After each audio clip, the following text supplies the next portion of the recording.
복된 날입니다. 주께서 오늘도 은혜 주시기를 축복합니다. 창세기 22장을 봉독해 드리겠습니다. 그 일 후에 하나님이 아브라함을 시험하시려고 그를 부르시되 아브라함아 하시니 그가 이르되 내가 여기 있나이다. 여호와께서 이르시되 네 아들 내 사랑하는 독자 이삭을 데리고 모리아 땅으로 가서 내가 네게 일러준 한 산 거기서 그를 번제로 드리라. 아브라함이 아침에 일찍이 일어나 나귀의 안장을 지우고 두 종과 그의 아들 이삭을 데리고 번제에 쓸 나무를 쪼개어 가지고 떠나 하나님이 자기에게 일러주신 곳으로 가더니 제3일에 아브라함이 눈을 들어 그곳을 멀리 바라본지라. 이에 아브라함이 종들에게 이르되 너희는 나귀와 함께 여기서 기다리라. 내가 아이와 함께 저기 가서 예배하고 우리가 너희에게로 돌아오리라 하고, 아브라함이 이에 번제나무를 가져다가 그의 아들 이삭에게 지우고 자기는 불과 칼을 손에 들고 두 사람이 동행하더니 이삭이 그 아버지 아브라함에게 이르되 내 아버지여 하니 그가 이르되 내 아들아 내가 여기 있노라. 이삭이 이르되 불과 나무는 있거니와 번제할 어린 양은 어디 있나이까?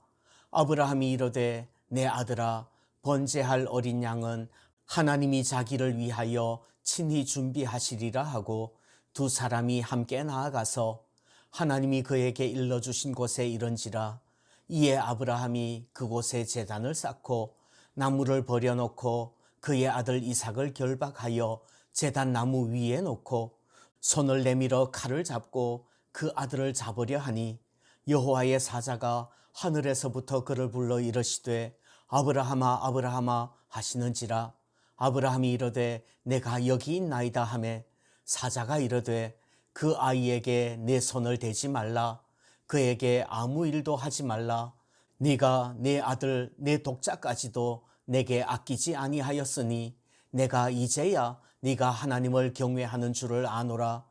아브라함이 눈을 들어 살펴본즉 한 순양이 뒤에 있는데 뿔이 수풀에 걸려 있는지라. 아브라함이 가서 그 순양을 가져다가 아들을 대신하여 번제로 드렸더라. 아브라함이 그 땅 이름을 여호와 이레라 하였으므로 오늘날까지 사람들이 이르기를 여호와의 산에서 준비되리라 하더라. 여호와의 사자가 하늘에서부터 두 번째 아브라함을 불러 이르시되 여호와께서 이르시기를 내가 나를 가리켜 맹세하노니 네가 이같이 행하여 네 아들 네 독자도 아끼지 아니하였은즉 내가 네게 큰 복을 주고 네 씨가 크게 번성하여 하늘의 별과 같고 바닷가의 모래와 같게 하리니 네 씨가 그 대적의 성문을 차지하리라. 또 내 씨로 말미암아 천하 만민이 복을 받으리니 이는 네가 나의 말을 준행하였음이니라 하셨다 하니라. 이에 아브라함이 그의 종들에게로 돌아가서 함께 떠나 브엘세바에 이르러 거기 거주하였더라. 이 일 후에 어떤 사람이 아브라함에게 알리어 이르기를 밀가가 당신의 형제 나홀에게 자녀를 낳았다 하였더라. 그의 맏아들은 우스요 우스의 형제는 부스와 아람의 아버지 그므엘과 게셋과 하소와 빌다스와 이들랍과 부두엘이라. 이 8사람은 아브라함의 형제 나홀의 아내 밀가의 소생이며 부두엘은 리브가를 낳았고 나홀의 첩 르우마라 하는 자도 데바와 가함과 다하스와 마아가를 낳았더라. 오늘 창세기 22장은 아브라함이 이삭을 번제로 드리는 그런 장입니다. 그래서 하나님께서 한 순양을 예비해 주시고 그래서 여호와 이레라는 별명이 붙는 장입니다. 하나님께서 준비해 주시는 것이지요. 이 장은 너무 유명해서 여러 초점으로 조명하고 설교하는 일이 많습니다. 불과 일주일쯤 전에 3월 7일에 주일 예배와 또 8일 월요일 새벽 묵상을 통해서 창세기 17장의 아브라함의 순종을 살펴보면서 다루기도 했습니다. 오늘은 이삭의 관점에서 살펴보려고 합니다. 때로는 주연보다 조연이 각광받을 때도 있습니다. 저는 이 모리아 번제의 조명이 아브라함뿐만 아니라 이삭에게도 비춰야 된다고 생각을 합니다. 이삭은 아버지 아브라함보다 힘이 셀 거예요. 지금 이삭이 몇 살쯤 되었는지 정확하게는 모르겠습니다. 그러나 4절에 보면 3일 길을 걸어서 갔다고 되어 있고 6절에서는 번제나무를 지고 산에 올라갔다고 합니다. 그만큼 체력이 된다면 적어도 중고등학생쯤 되지 않았을까요?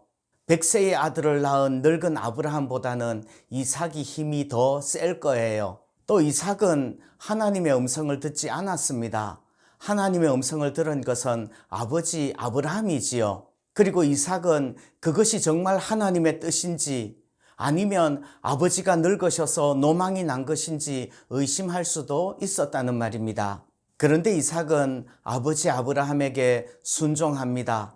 오늘 9절 말씀 보시면 늙은 아버지가 젊은 아들을 결박하여 제단 나무 위에 놓았다고 말씀을 합니다. 이삭이 아버지에게 목숨을 내놓는 순종을 하지 않았다면 불가능한 일이에요. 늙은 아버지가 힘으로 제압해서 젊은 이삭을 결박할 수 없었을 거라는 말입니다. 7절 말씀 보시면 이삭은 이미 번제할 어린 양이 어디 있느냐고 아버지에게 묻습니다. 그래서 8절에서 아버지는 하나님께서 친히 준비하실 거라고 대답을 했지요. 아마 이삭은 충분히 상황 파악했을 거라고 생각합니다. 그리고 자기 힘으로 아버지를 반항하지 않는 거예요.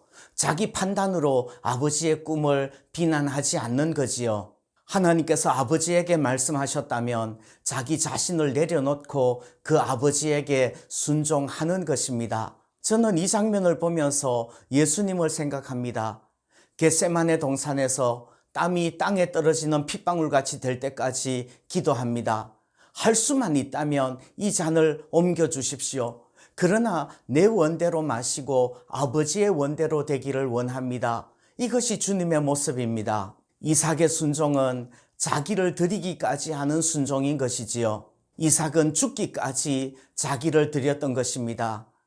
하나님의 뜻을 자기 지식으로 판단하기보다는 아버지 아브라함에게 주신 말씀을 믿음으로써 받아들이는 순종인 것입니다. 오늘 우리에게 필요한 것도 이런 것은 아닐까요?